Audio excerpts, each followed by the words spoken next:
Okay, so question 10. The function h of t is equal to negative 4t squared plus 9t plus 3, and it models a swimmer's path as he cannonballs off a diving board and into a pool. H of t is the height above the water in feet, while t is the time in seconds after the jump. Well, first thing I'm going to do is just highlight what these things mean.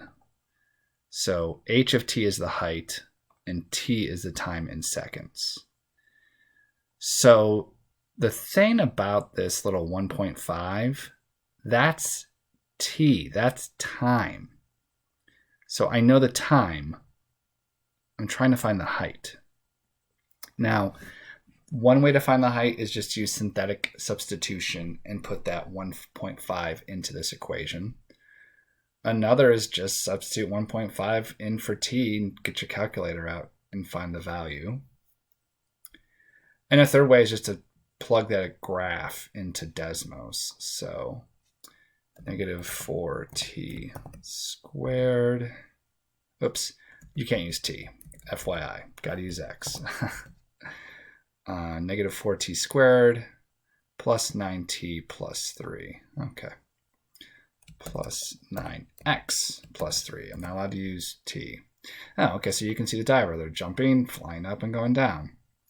Now, if you want to find the diver's height at any given time, let's say I wanted to find the diver's height at 1 second, I can just type x equals 1, and it will make me a little graph, and I just find where they intersect. Okay, at 1 second, it's 8 feet above, and I can just drag this thing around and find the diver's height at any time. So like right here, at 2.4 seconds, the diver's height is 1.56.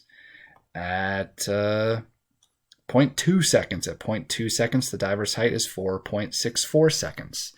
So the way I got this is I typed the first equation and then I just typed x equals and then whatever number I'm looking for. If I'm looking for height at 1 second, I type x equals 1, and there we go. Okay.